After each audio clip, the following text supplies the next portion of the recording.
Assalamualaikum warahmatullahi wabarakatuh. Selamat pagi anak-anak ibu sekalian. Bagaimana kondisi kalian pada pagi hari ini?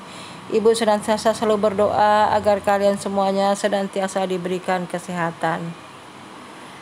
Kita memulai pemateri pembelajaran kita, yaitu dalam materi ilmu pengetahuan sosial, pelajaran di kelas 8 semester genap ini.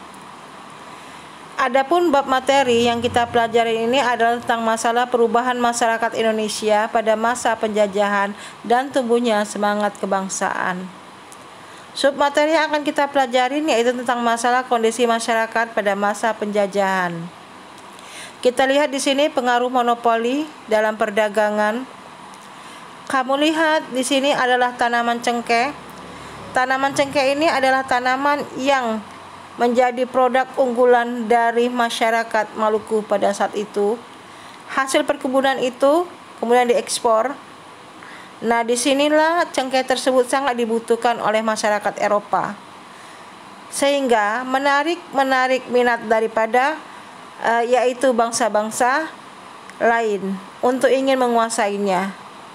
Jadi terkenal di sini ada bangsa Belanda yang ingin menguasai Indonesia, yaitu mereka berhasil mendirikan perusahaan dagang mereka yang disebut juga dengan PUC, sehingga mereka bisa menguasai perdagangan cengkeh tersebut.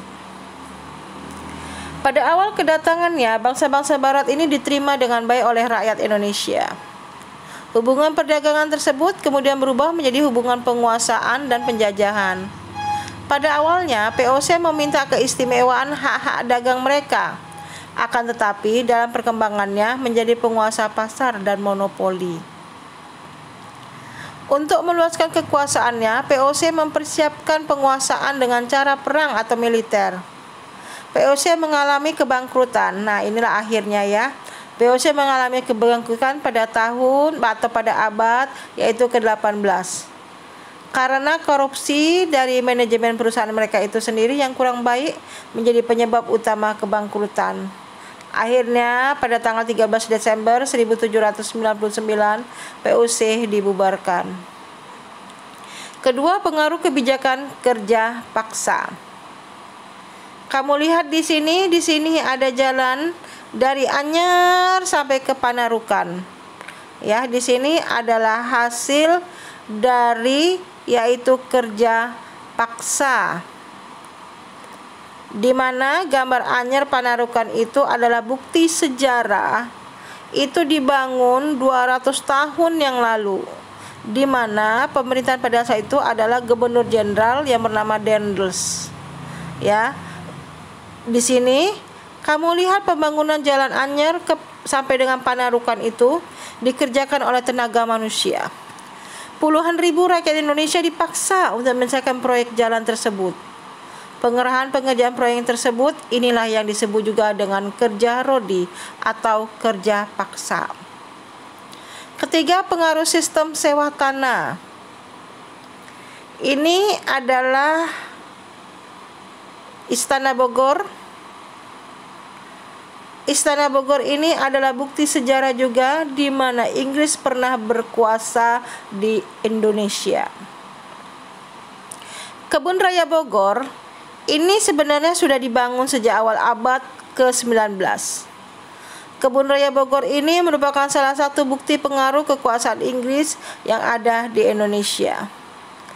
Salah satu kebijaksanaan tersebut pada masa Raffles, dia membuat sistem yaitu sistem tanah atau sewa tanah yang disebut juga dia dengan land rate atau sistem atau land legislation.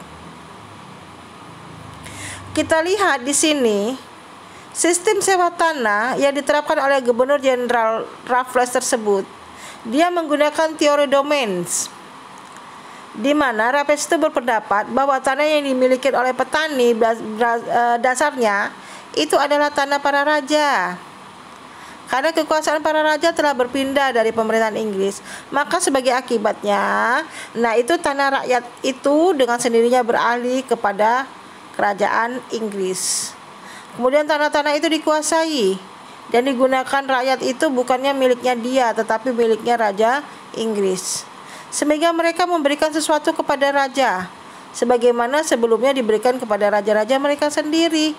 Jadi mereka itu berkewajiban untuk memberikannya kepada raja-raja Inggris. Nah, inilah yang disebut juga terkenal dengan Renrated Raffles. Sistem sewa tanah ini diberlakukan terhadap daerah-daerah yang ada di Pulau Jawa, kecuali daerah-daerah Batavia dan Parahyangan. Raffles sendiri membagi wilayah Jawa itu menjadi 16 daerah keresidenan. Maksudnya untuk mempermudah pemerintahan melakukan pengawasan terhadap daerah-daerah yang dikuasain. Perubahan politik ini terjadi di Eropa, mengakhiri pemerintahan Raffles yang ada di Indonesia. Pada tahun 1814, Napoleon Bonaparte akhirnya menyerah kepada Inggris. Belanda memperoleh kembali daerah jajahannya, yaitu Indonesia, dan Inggris menyerahkan Indonesia ini kepada Belanda. Akhirnya Indonesia dikembalikan sebagaimana dahulunya sebelum perang di bawah kekuasaan Belanda. Kemudian keempat, pengaruh sistem tanam paksa. Pada tahun 1830, Johannes van der Bos menerapkan sistem tanam paksa atau kultusstelsel. Kebijakan ini diberlakukan karena memang Belanda itu menghadapi kesulitan keuangan akibat adanya Perang Jawa atau Perang Diponegoro pada tahun 1825-1830 dan Perang Belgia 1830 sampai dengan 1831. Sehingga praktek tanam paksa ini dikecam oleh masyarakat bangsa Indonesia sampai kepada orang-orang Belanda.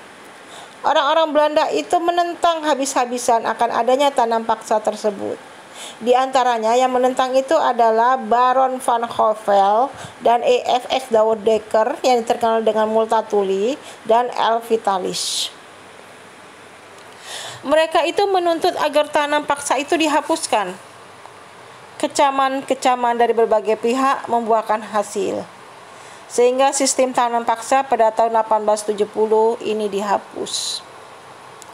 Kemudian kelima, perlawanan terhadap kolonialisme dan imperialisme. Di sini ada perlawanan terhadap persekutuan dagang yang dipelopori oleh Sultan Babullah yang mengusir Portugis. Kemudian ada perlawanan dari Aceh, ketangguhan ayam jantan dari timur. Kemudian ada serangan Mataram terhadap POC. Kemudian perlawanan terhadap pemerintahan Hindia Belanda. Yang kita ketahui di sini ada perang Saparua yang terjadi di Ambon. Kemudian perang Padri di Sumatera Barat 1821-1838 dan juga perang Diponegoro 1825 sampai 1830. Kemudian ada perang Aceh. Kemudian perlawanan Sisingamangaraja ke-12 di Sumatera Utara. Perang Banjar dan perang Jagaraga di Bali. Terima kasih anak-anak ibu sekalian yang sudah menyimak materi pembelajarannya ibu. Sampai ketemu lagi di materi selanjutnya. Wabillahi taufiq walhidayah. Wassalamualaikum warahmatullahi wabarakatuh.